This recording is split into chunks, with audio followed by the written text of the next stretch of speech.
is the DeFi Decoded podcast by 9 Point Partners. The ideas and opinions expressed in this podcast should not be taken as investment advice. Always consult with your financial advisor before investing. Hello and welcome back to another episode of DeFi Decoded. I am Alex Tapscott here with Andrew Young. Andrew, a big topic of conversation this year has been digital asset treasury companies. These are corporations primarily listed in the US that have acquired large amounts of Bitcoin and other crypto assets as a way for investors to gain exposure to this growing ecosystem. They have raised, I think, around $20 billion year to date in terms of primary capital through combination of PIPE investments, of private investment and public equity, and financings associated with SPAC transactions. So basically, there's a lot of demand here for crypto asset exposure. There are increasingly a lot of retail investors, institutional investors who are seeking to gain exposure to some of these new asset classes, new assets and platforms. And DATs have come in to fill this very important void in the market. Another dynamic of the DAT space has been that most of these DATs have been able to grow quite quickly by issuing stock at a premium to NAV. Basically, if you're able to issue shares for a premium to the fair market value of the asset you own, and then go buy that asset, you are effectively growing the asset per share. So it is accretive to shareholders in the long run. And that is something that has helped, I think, to propel the whole DAT trade for the better part of 9 months. Things are starting to change a little bit. Generally speaking, the DAT premiums have worn off or have started to fade to the point where today about 25% of digital asset treasury companies actually trade at a discount to NAV, while some of the larger, more premium names like MicroStrategy still trade at a decent premium. And that's led to another dynamic, which is that rather than using the capital markets to issue stock to go and buy more of the underlying assets, another way to actually grow crypto per share, and let's just say Bitcoin for a shorthand, is to actually absorb other DATs. So if you're trading at 1.5 times NAV, and someone else is trading at 0.75 times NAV, you can offer their shareholders a price of anywhere in between, basically, and still have it be accretive to your shareholders. And so this was something that we talked about. I've talked about a lot, actually, and I can't remember if I brought it up on this podcast. I certainly hope so, because it'll make me seem very clairvoyant. Because what we saw yesterday was the first major version of this. A company, Strive, announced it was merging with Semler Scientific in an all-stock deal that was being done at a 210% premium to the share price of Semler Scientific, not a premium to the NAV of Semler Scientific. And that deal was going to effectively add nearly 11,000 Bitcoin to the balance sheet. As a result of this, Semler Scientific traded up on the news, and Strive was able to grow its asset base without actually having to issue treasury capital to the market in exchange for cash to buy Bitcoin. So a new way that these things are growing, a sign of the times. Is this the end of the trade or the start of something new? Like, what do you make of all this? Yeah, it's interesting. I mean, I think I understand it's accretive. I guess I'm curious to see what happens when we get. I thought this would have happened when we would have like deeply negative MNAVs, whereas right now this is more. We're still in the bull market, and these are still kind of. It's essentially just like if one MNAV is higher than the other, then it's accretive, which I didn't even really think about. It makes sense, but I think it's happening faster than I expected, I guess. But it makes sense at the same time though, because there's such economies of scale. Like it's really going to be like kind of a winner take all type market, I think. At least when it comes to like investor attention, liquidity, like volatility, which seem to be huge drivers of how these things are able to raise more capital and kind of keep the flywheel going. Cool. Yes. I mean, any consolidation makes sense. It's just sort of happening faster than I would have thought. I think this uniquely works for Bitcoin and Ethereum. I don't know if it'll work for altcoin DATs, just because. More about that, yeah. One thing that's pretty interesting is that the Bitcoin and Ethereum DATs tend to be a much smaller percentage of the supply than some of the altcoin DATs that are going live. Like I'm seeing altcoin DATs go live with the backing of the foundation behind them, with like already a couple percent of the coin in the first DAT. And so the way to think about that, which kind of makes sense, is like those DATs already, like as you go down the curve, there's less and less liquidity for altcoins. And so there's like way more centralization risk with DATs. Like the way I'm trying to say it is like there's diseconomies of scales for DATs as you move down the list of coins, right? So like for Bitcoin and Ethereum, I would say there's mostly economies of scale because the underlying asset is so big that it seems unlikely that any individual DAT will get to like 10, 15, 20% of the network. And the network is so decentralized already that it can kind of like, it can stomach more DAT ownership concentration. But that's not true for other coins. They're far less decentralized and far less liquid. So I would sort of put forward the idea that there's actually diseconomies of scale for DATs like on coins beyond sort of Bitcoin, Ethereum, because centralization risk is actually like a real thing, and liquidity issues is another thing. So Yeah. if you had a DAT that owns like 20% of an altcoin supply, like that fundamentally erodes the security of the network. For like maybe not Solana. Solana's sort of right in the middle, but like as you go down the list of coins, it actually becomes a real issue. So yeah, I would say like I guess overall, I'm very supportive of sort of merging and acquisitions for Bitcoin and Ethereum DATs. I think it doesn't make sense as you get down the list, but I mean we haven't seen that yet, so we'll see. But yeah. Well, one thing I will say, which is that one Bitcoin DAT can buy another Bitcoin DAT. One Solana DAT can buy another Solana DAT. But when it comes to most of these other assets, there's usually only one serious player that's in the market. So there isn't actually two things to be consolidated, which is another point worth making. Typically, foundations back one or two of these projects. They are intended to be, a vehicle to give a different kind of investor exposure to the platform and the technology, and they generally try to throw their weight behind one. So if one of these things is trading at a discount, who's the natural buyer? And I think that is an interesting question that I have some ideas maybe of who that could be, but it can't be an apples for apples merger of equals or two vehicles with the same asset, because there isn't another vehicle with the same asset. Maybe Bitcoin vehicles buy altcoin vehicles and say we'll just buy you out at a premium to the share price and convert you to Bitcoin. Sorry that your little experiment didn't work. I mean, that's a possibility as well. So there's going to be lots of different interesting things that come about as a result of this. One critique of this deal is that I think, and I haven't done this analysis, so what I've read is that the actual valuation for the deal is a premium to NAV. So all else being equal, a company should be able to issue shares at the prevailing market price or some discount, raise cash to go buy the underlying asset in Bitcoin. When it does that, it is effectively buying or adding Bitcoin to the business at NAV less fees, because there's transaction costs, slippage, and so forth associated with that. So why pay a premium for someone else's Bitcoin in a company when you can simply do so in the open market?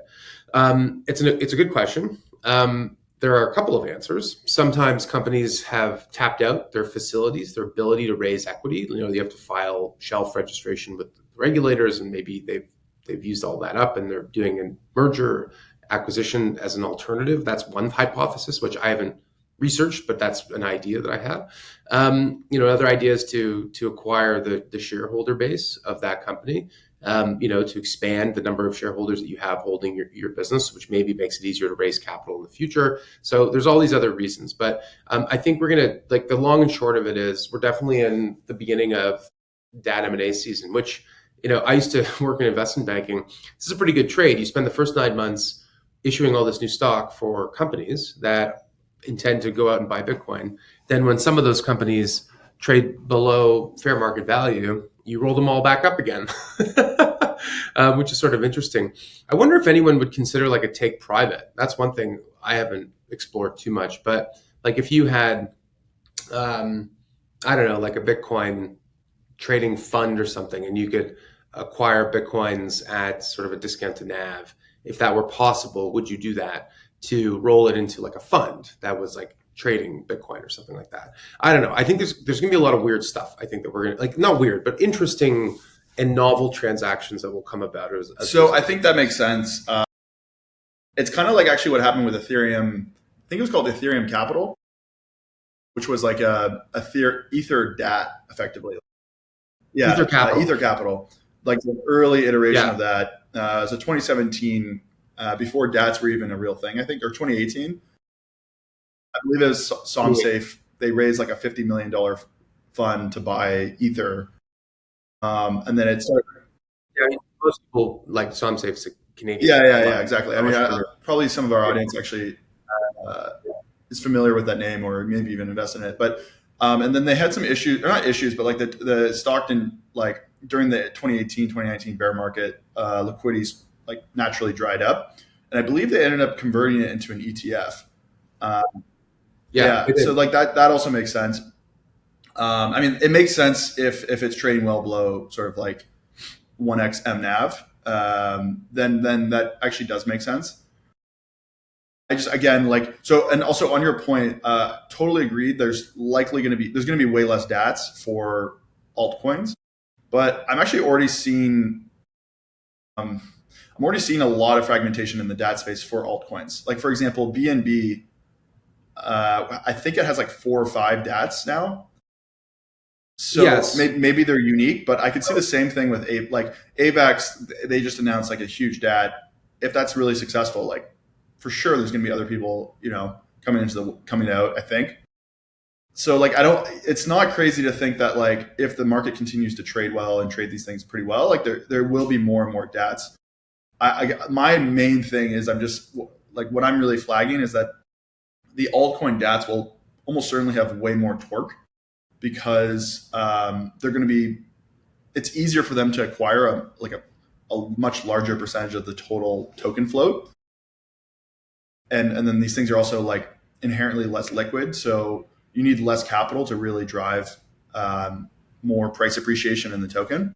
The problem is like, if you get into a spot where the DATs are driving the majority of like incremental demand for a token,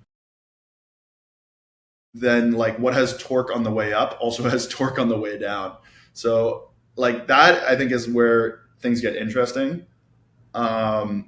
And yeah, we'll see. I mean, we're also starting to see some DATs that are like diversified across multiple different crypto assets. That actually makes some sense for altcoins.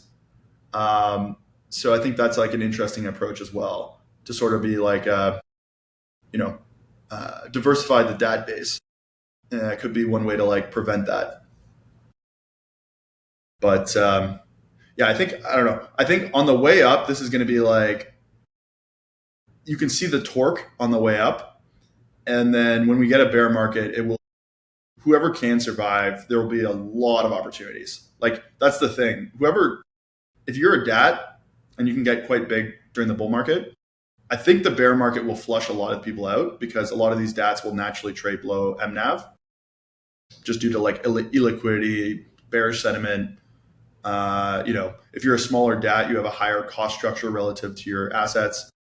And that's when I really think that will be when sentiment is the worst for DATs, but that will likely be the most accretive time for DATs, because they'll be able to, like, if you're one of the larger Bitcoin DATs, I mean, there's going to be so much opportunity, I think. So we'll see. Yeah. Completely agree.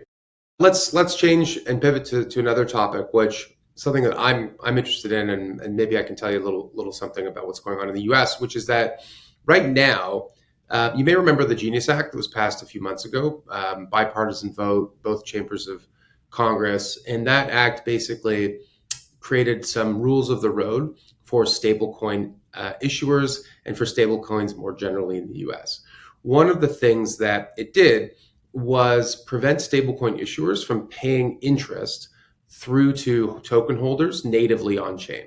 So like, if you were a holder of USDC and some other stablecoin came along, USDC couldn't pass through some of the interest of its collateral to you in order to sort of remain competitive, because that was not permitted under that piece of legislation. So it's interesting to think about, right? Because these stablecoin issuers do sit on large amounts of collateral, similar to how, a bank takes client deposits, invests those into, whatever, underwriting mortgages or maybe just buying government debt sometimes. And as they pass through a tiny, tiny bit of interest to you.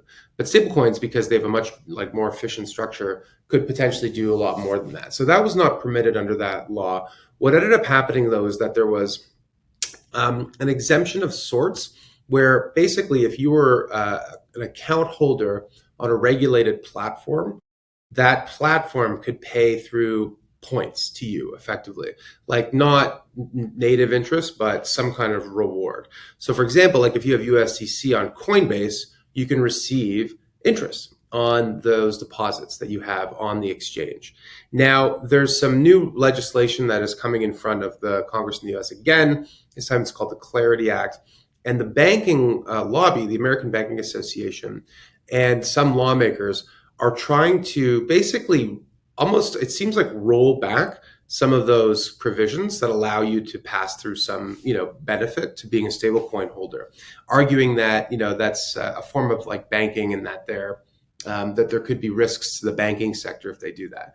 So the argument is mainly predicated on this point of view, which is that if stablecoins pay interest, why would anyone have a bank account? Because those bank accounts don't pay any interest. And my reaction to that is interesting question. Why would you have a bank account? Maybe if there's a technology solution that's better, that gives you more ways to earn, spend, store money internationally, locally, dollars, other assets. Maybe those banks deserve to lose some client deposits because something better has come along. Just maybe because certain publications lost subscribers because of the internet, because the internet, gave you a bigger selection of information or something like that. So this is something that's going on right now. It's kind of a focal point. I think the banking lobby said that there was 40 or I can't remember the exact figure. I'll have to look it up. But many billions of dollars of deposits could effectively be withdrawn from the banks, that this would effectively create a kind of bank run. So my point of view is simply if you're worried about losing deposits, pay your depositors more interest. That would be one way to keep them on platform.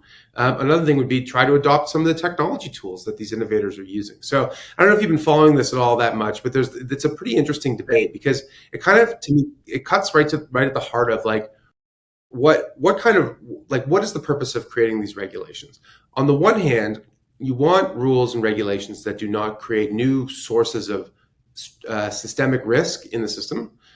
You don't want to create a situation where you are going to harm consumers, where they may be at risk of losing all their money or some other form of loss. And at the same time, you want to put in place some guardrails to allow innovation to flourish. So what do you no, well, it's good to put. I actually didn't see that the ABA thing, but I'm now just reading about it, how they came out after it actually already gone past. What's interesting about that is part of the reason why the Genius Act got passed in the first place was that it actually suited both parties. So what I mean by that is the Genius Act had language with prohibition around interest pay, allowing stablecoin providers to pay interest to holders.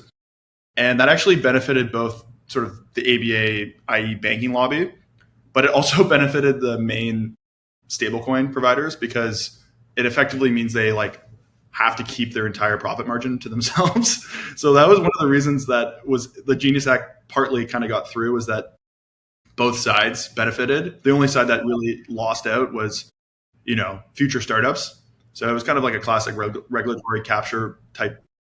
And consumers. Yeah, and consumers, but no one cares about consumers. But that was part of the reason why Circle was one of the hottest IPOs, right? It was essentially, a bill came out saying you are not allowed to pay this interest that you're earning to your consumers. So, I think the thing is after it came out, David Sachs, the head of crypto and AI in the US, he because the bill got a lot of flack from what we'd call like little tech, i.e. like the startup ecosystem.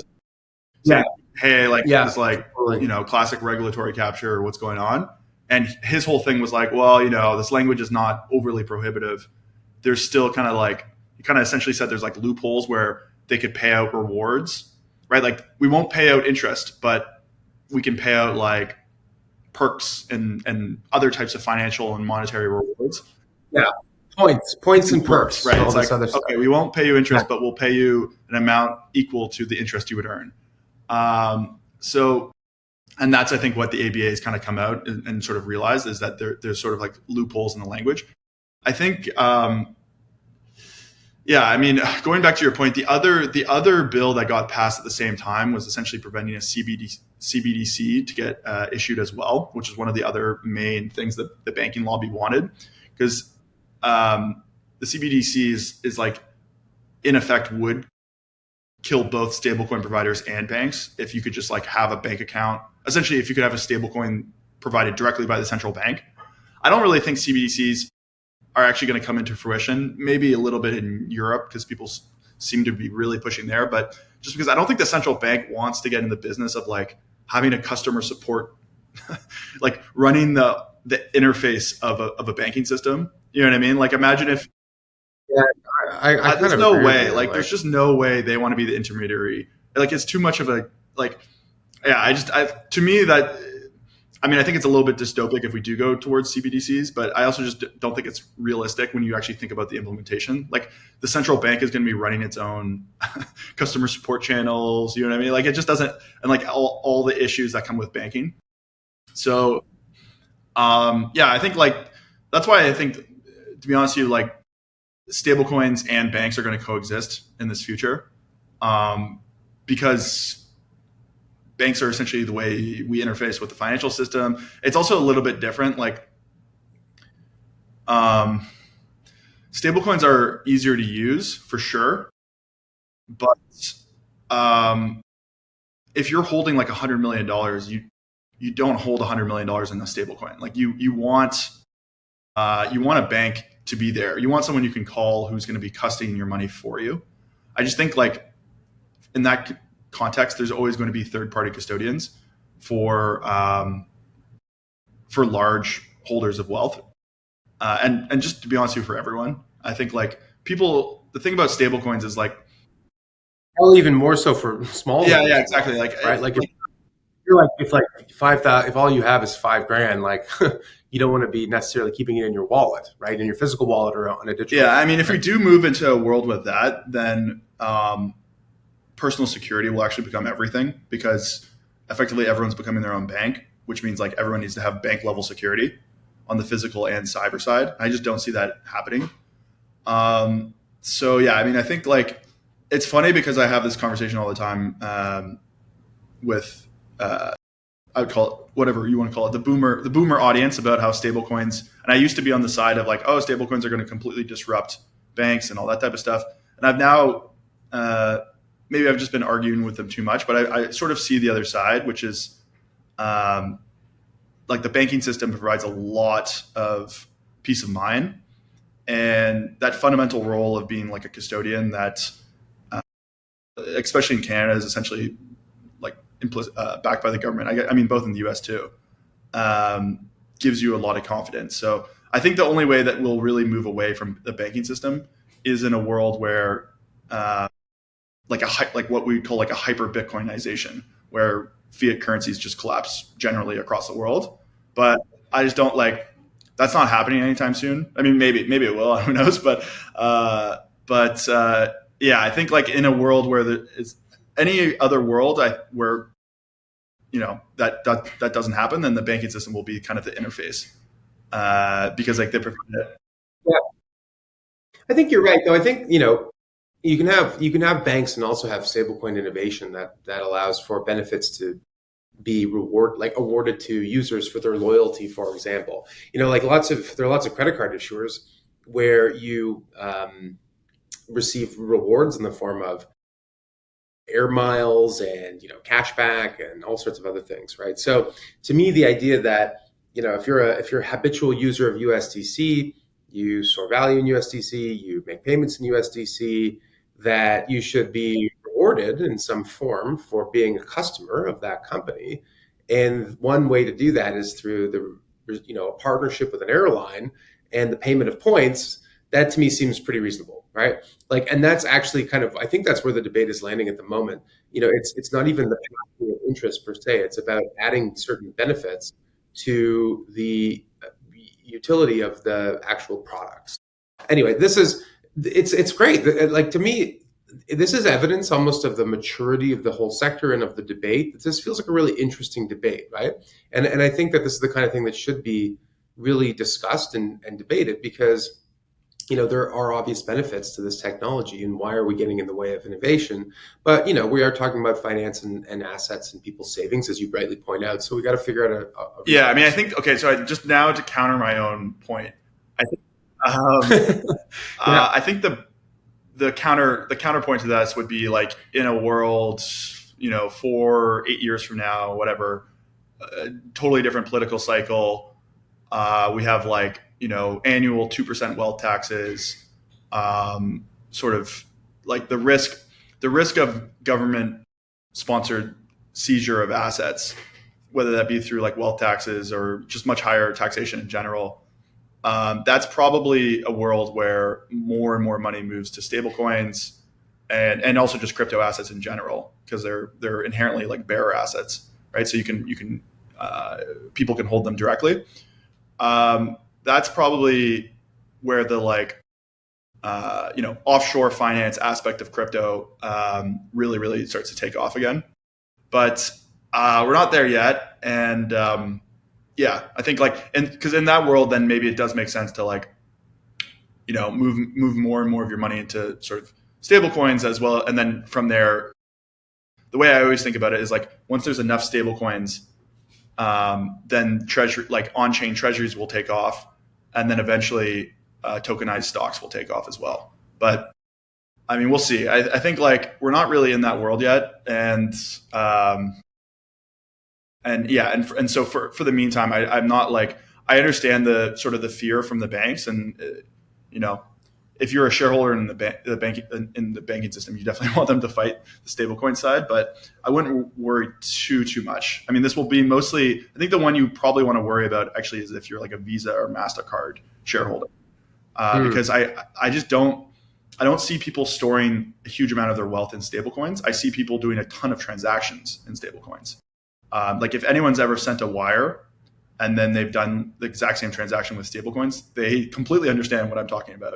It is so much easier to transact globally and digitally with stablecoins. But storing huge amounts of wealth in stablecoins, there's a huge amount of risk with that, compared to just storing your assets in a traditional banking system. Yeah, it's interesting. What's really interesting is Bitcoin became this. Everyone thought we would use Bitcoin to transact, but in reality, we store wealth in Bitcoin, and we transact in stablecoins. So that's kind of the crypto stack right now is you store your wealth in Bitcoin and you transact in stablecoins. And so if you're storing wealth in fiat, you do actually do it in the fiat system. It makes more sense. Yeah, isn't that interesting? So from tokenized assets to assetized tokens. No, that's not the right word. So we talk a lot of the whole conversation was about how we're using blockchains as a rail to move money around the world, and what other things you can do with that. Another thing is happening, which we've also talked about, which is crypto companies using traditional rails to get liquidity and access fresh capital in the form of IPOs, and not just DATs. There have been a string of high-profile IPOs this year. We saw eToro, we saw Circle, we saw Gemini, we saw Bullish, and now there's another company that's filed to go public, BitGo. BitGo is probably the most sophisticated custodian in the world. I don't know if that's a kind of somewhat subjective view, but they've been at it for 10 years. They have a sterling reputation, and have a pretty big business. According to their S1 filing, the company did $2.4 billion of sales in the most recent annual period. That is a pretty decent sized number for a custody business, and I think it's good evidence that they're doing some good, I guess, like cross-selling, optimizing of those assets for their clients, adding value and so forth. But again, like this is another flywheel that we're seeing. Like I wrote this piece about flywheels for Digital Asset Digest. Most people talk about the crypto flywheel for DATs or the flywheel for stablecoin issuers. There's another flywheel, which is like the IPO flywheel. You get more of these companies, they get included in more portfolios, they get added to indices, that creates more buyers, which encourages more companies to go public, which adds to the supply and so forth. Eventually, it starts to dry out because what you end up with is bad issuers, right? Like if you think about like the .com era, the first 20 companies to go public, maybe not, but many of them were like some of the most interesting, influential businesses of their time, like Netscape and Amazon and Yahoo and so forth. And by the end of the .com, you had some kind of random stuff, right? And so we may end up in a random stuff situation here, so long as the IPO window remains open. But BitGo is a great business, and so just no, not financial advice. I just happen to know them quite well. Yeah, Mike Belshie has been a past guest on DeFi Decoded, friend of the pod. Friend of the pod. He's great too. He's super smart. Very smart. Very like dialed. Yeah, it's always interesting talking to guys who are from like the 2013 class of sort of crypto entrepreneur or being in the space, because they have like just a way. Both of us are kind of 2017 class. I'm a 2017. You're more like a 2016, 2015. I don't even know what to call you. But they just it's interesting just because again, like usually the guys from the 20. It's like were you around before Mt. Gox? Like were you around during like the Silk Road like kind of days where Bitcoin started to really become valuable? Like that's OG. And were you, not only that, did you think to start a company back then to like build a business on top of this like incredibly new and in most people's eyes kind of odd thing? Did you decide to do that? And have you stuck with it for more than a decade? And are you now on the verge of going public in a multi-billion dollar IPO led by Citibank and Goldman Sachs? It's pretty impressive. Like Gemini is also another one, right? Like I think they what was it? It was like a $4 billion market cap is the IPO, I believe. Or that's what it came out at. Actually, that was a cool deal too, because they set aside, I think, 25% of the entire book for retail investors.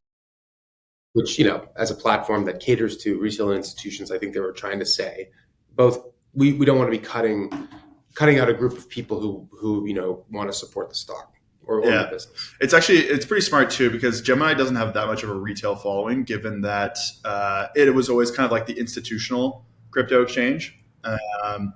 And so it was never really like a retail platform. They sort of started to get into it in the last cycle.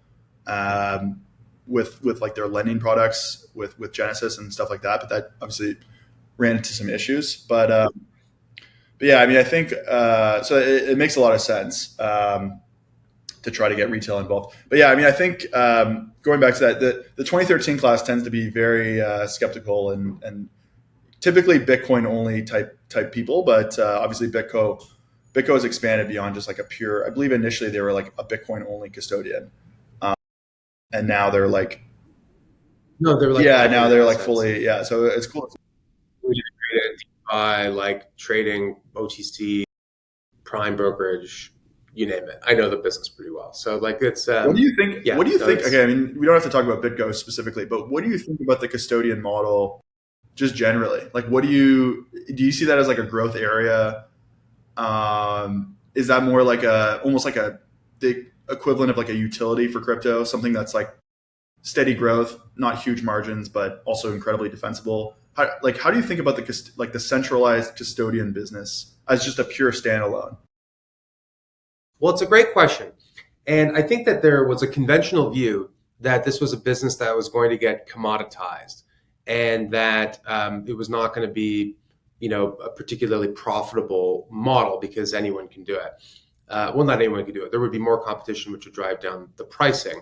And I think in a certain way that is true. Like the baseline for large institutions, like the fees that they pay to custody large amounts of crypto is pretty modest, right? Like it's in the 5, 10, 15, 20 basis point kind of range, right? So obviously you have to reach huge scale in order for that to be profitable. That is one way of looking at it. On the other hand, we are in the very early stages of the tokenization of real world assets, of stablecoins, and so forth. And if you believe, as we do, that more and more assets, maybe all assets, are going to be tokenized, are going to be represented on chain, then custodying crypto assets is going to be this enormously important role in the financial system. Because for the reasons that you've just pointed out, most institutions and individuals don't want to be custodying their own keys for more than a few $1,000 or whatever it might be. So that by being positioned as like a top, and I don't think any custodian can do this, but if you're like a top 1, 2, or 3 brand name custodian with that kind of track record, I think in the next little while, as more and more assets get tokenized and as the whole crypto ecosystem grows, you're going to be a huge beneficiary of that. And then I do believe that once that happens, you can offer all sorts of other services because you have a client relationship. Like in a way, you may not be charging that much for this one particular service, but what you are doing is providing an incredibly important service to some of the largest financial institutions and sort of larger individual users of the asset class. And then from there, you can offer all sorts of other kinds of services. Now, I think probably the company that's done the best job of doing this vertically integrated model would be Coinbase, right? Because Coinbase has custody, it has the exchange, it has OTC, it has Base, its own blockchain, and it is doing futures, and it's doing help me out. There's one other thing I'm thinking of: tokenized real world assets. Like it's like doing all of these things, and there may be more, honestly, underneath the hood. So it's sort of saying like, custody your assets, trade your assets, stake your assets, do DeFi, do like launch your own coin, blah blah blah blah blah. It's just like it seems like they've kind of put it all together into one thing, and it's like a big business. But I think that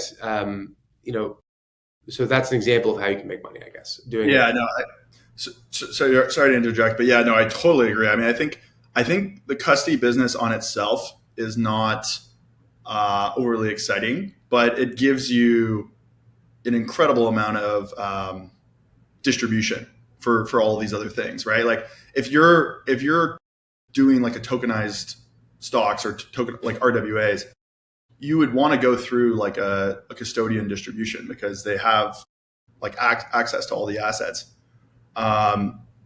So it's interesting. I mean, I think like you're totally right. I mean, I think like it's interesting that BitGo is just like kind of a pure, mostly pure custodian because, again, like you would kind of think that most custodians would kind of morph into like what Coinbase is. That's, I totally agree. I mean, first of all, I don't think actually it's commoditized at all. I think there's huge, like, we'll call them like brand economies because people, if you're the biggest custodian, people naturally trust you. It's like the reason why every ETF uses Coinbase as their custodian effectively, or most of them do, just because they're like Coinbase is the biggest company. I think it's also for just like it's for convenience. It's like it's the biggest trading venue for those institutions as well. So it's like trade from cold store, like not trade from it, but store your assets, trade your assets, store your assets, trade your assets. Like you don't have to like go off platform. It just becomes a lot easier, I think, for those groups. Yeah. It's interesting too, because like you would think like a custodian would be, if we do see like a merging of TradFi and like crypto, you would think custodians would be the first step for banks to want to acquire, right? Like if I'm someone that has like, $200 million, $100 million at, stored with a wealth manager at a blue chip bank, and then I also own crypto, like a spot crypto because I want to hold spot crypto. Then I guess in that sense though, they would just buy the ETFs.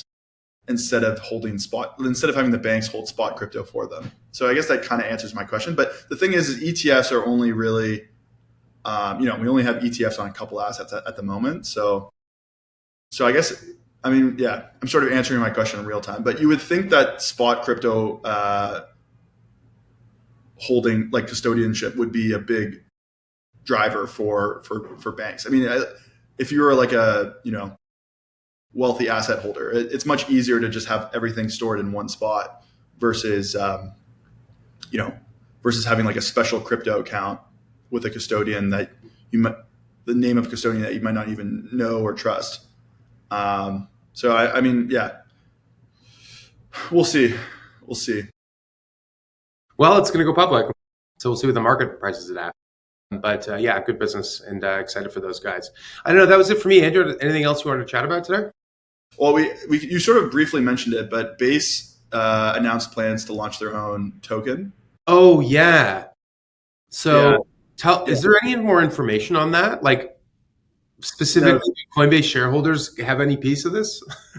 Yeah. Well, okay. So two things. One is Coinbase itself will own a huge amount of the Base token, right? They'll get the proceeds from giving away or selling whatever percentage of the token is, right? So like you as a Coinbase holder, you effectively own 100% of the coins right now, right? Base is like 100% owned. It's not issued yet, but quote unquote is 100% owned by Coinbase. Does Base have any fee revenue, Andrew? Yeah, it's got huge fee revenue. Well, that fee revenue, like in effect, is going to the bottom line of Coinbase, the company. Yeah. So that's the thing, right? Like, it's kind of a weird situation because you're willingly selling. The way I think about it is kind of like they're going from a fully owned subsidiary to eventually going to be like a minority ownership in that subsidiary, right? Like if you think of Coinbase as like a spin out, right? You can kind of think of it as that way as well. But they're not getting the full value of that subsidiary right now when it's just 100% owned by Coinbase. And so I think Base on its own would be like a 10, maybe $20 billion crypto asset, to be honest with you. I think like Base is the fastest growing L2. It's backed by Coinbase. It's got huge distribution. The major downside of that, developers such as myself or just developers in general, they see Base as kind of like it's overly centralized and sort of it's entirely owned by Coinbase, so it doesn't have the same sort of attributes that other L2s have in terms of being seen as like credibly neutral and permissionless. So they have to walk a line where if they do decentralize ownership of Base through a token, they have to walk a line where they need to still own a large enough percentage of Base such that everyone knows that they, are meaningfully incentivized to push adoption of Base, but own a small enough percentage that it's still seen as credibly neutral. So I think that's kind of like the tightrope that they're going to have to walk. It probably means like you want Coinbase to end up at a spot where it's maybe like 20-25% of the total network tops in terms of ownership. I mean, that seems pretty high, but or maybe they have something where they just get a certain amount of, like they get 50% of the sequencer revenue in perpetuity forever, but then they only own like 10% of the total tokens or something. Like there's ways to structure it where they can still get a lot of the value capture, but it can at least be seen somewhat credibly neutral for developers to build on. So I don't think it's been done before, though. Kraken sort of shot the starting gun on this when they announced Inc., which is their own L2, which is going to be launching soon. But on top of that, it's going to be launching with the Inc. token as well. So it's sort of like they sort of put a stake on the ground and said like, we're going to launch an L2 and it's going to have its own token. Finally, in parallel to this, you have the the Clarity Act, which people are now saying should pass in 2025. Yeah.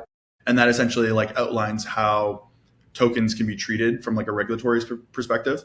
So if they meet some like sufficient level of decentralization, then they're regulated by the CFTC.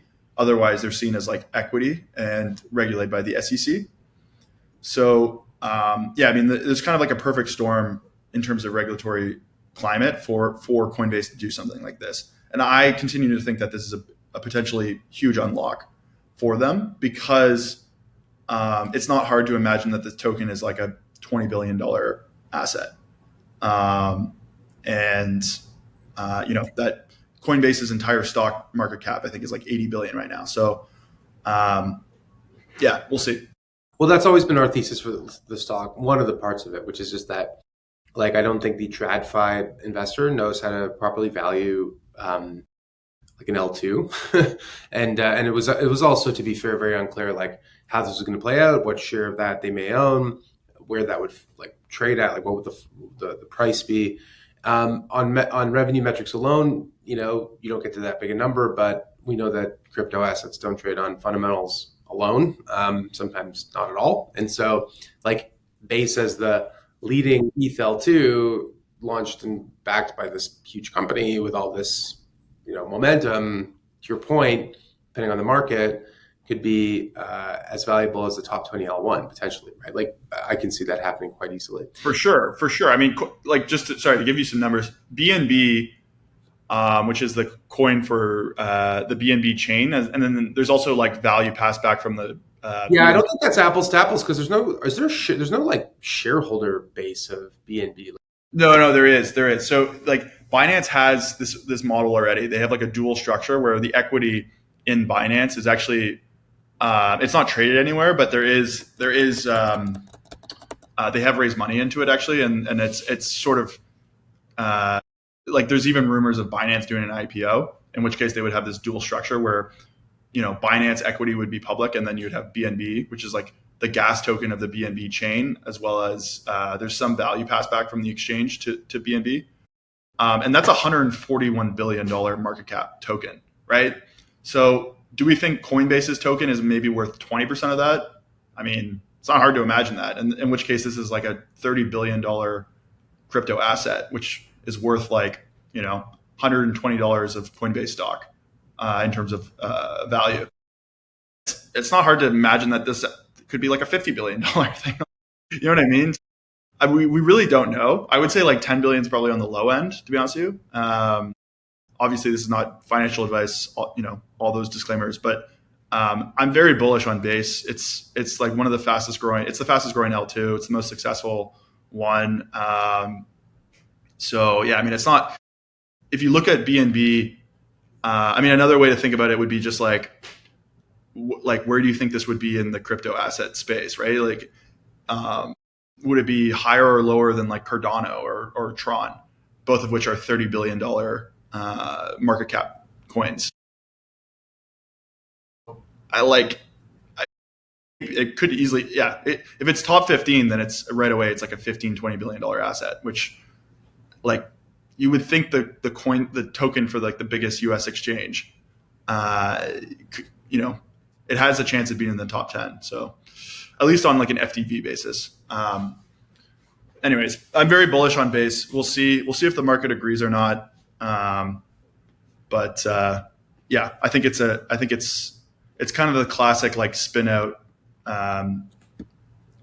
economics where when you spin something out, it's like a 1 + 1 = 3 type scenario. I think that's the same thing here. We're almost at the top of the hour here, and I know we can keep talking about this. Like the idea that I always had, and I'm sure it's not possible, would be, look, if you're a shareholder of Coinbase, open a Coinbase account, and we'll airdrop you tokens in the L2, and you will become a dual class shareholder in a way of this platform. And it would be very easy. You'd have to get the brokerages to agree to this in some form or another, to sort of show proof of ownership and duration of ownership. But like if you could just say like, look, I've owned Coinbase stock since the IPO, I've never sold a share, you might be entitled to a bigger airdrop, just like you might be entitled to a bigger airdrop for being an active member of another community on chain, right? Like doing something crazy like that would obviously be incredible. I don't think they'll be able to pull that off, but An idea. If anyone's listening, the next exchange that wants to launch a token, do something crazy. All right, that's it for this week's episode of DeFi Decoded. I'm Alex Tapscott here with Andrew Young. This is a terrific discussion as always. We're back with more guests in the coming weeks, so please stay tuned. You can always find us on Apple, Spotify, wherever you get your podcasts, as well as on the YouTube channel. If you want to watch this video, see our beautiful faces, make sure to like, subscribe, and to comment on the podcast. Helps others find it. We will see everybody next week. All right. See you, buddy. Take care. The information contained herein does not constitute an offer or solicitation by anyone in the United States or in any other jurisdiction in which such an offer or solicitation is not authorized, or to any person to whom it is unlawful to make such an offer or solicitation. Prospective investors who are not residents in Canada should contact their financial advisor to determine whether securities of the funds may be lawfully sold in their jurisdiction.